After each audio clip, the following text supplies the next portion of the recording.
Dan's heart pounded like a too-deep team of horses as, still gripping his flashlight, he slowly lifted his hands above his head.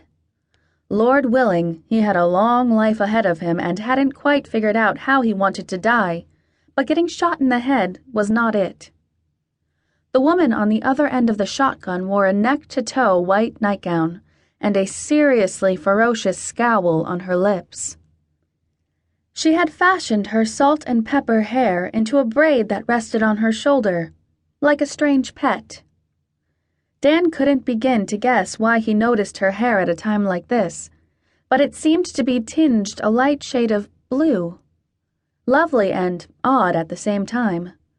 This must be the aendi. Dan had been warned she was strange, but a shotgun to the face was not quite what he had expected. He hoped strange didn't mean crazy wild woman apt to shoot unsuspecting boys who came to her house.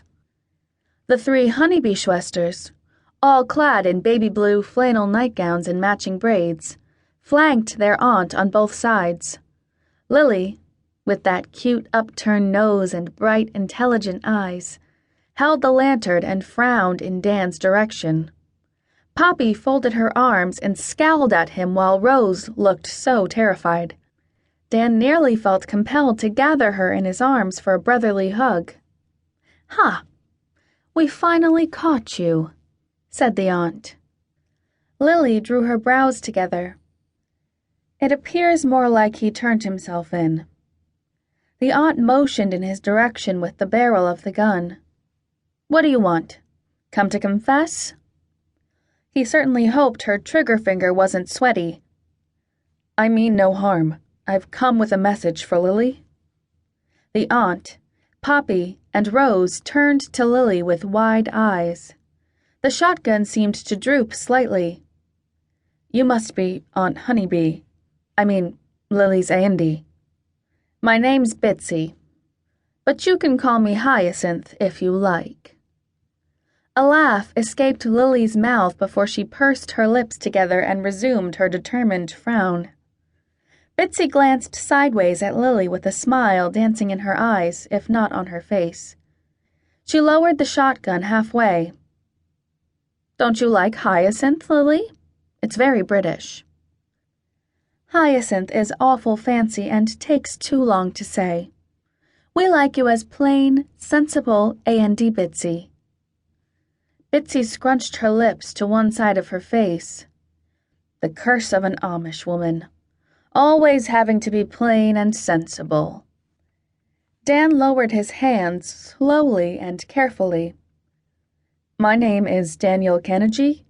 We've never met, but your nieces and I went to school together. I've been away in Pennsylvania for 2 years, so maybe they don't recognize me. I got back yesterday morning." "Did you forget where you live?" Bitsy asked. Dan glanced at Lily. "You remember me, don't you?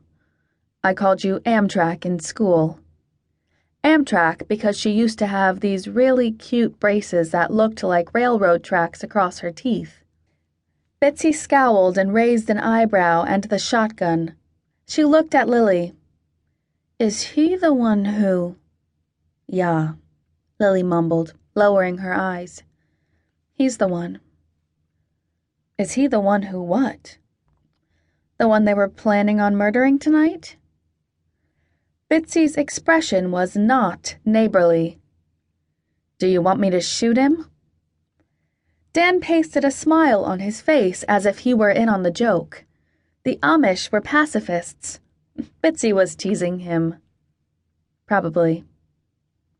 Lily sighed, reached out and nudged the barrel of the shotgun so it pointed at the floor. "Nay, ANDB. Don't shoot him. We've both grown up since then." Grown up since when? Had he missed something important? And why in the world had he offered to be the one to fetch Lily Christner? Aunt Bitsy would never have pointed a gun at Dat. Well, most likely not. Bitsy rested the gun at her side and leaned on it like a cane. "So, what do you want at 2 in the morning, Daniel Kanagy? If you're here to try your chances with one of the girls, you'll have to come at normal hours like the rest of the boys."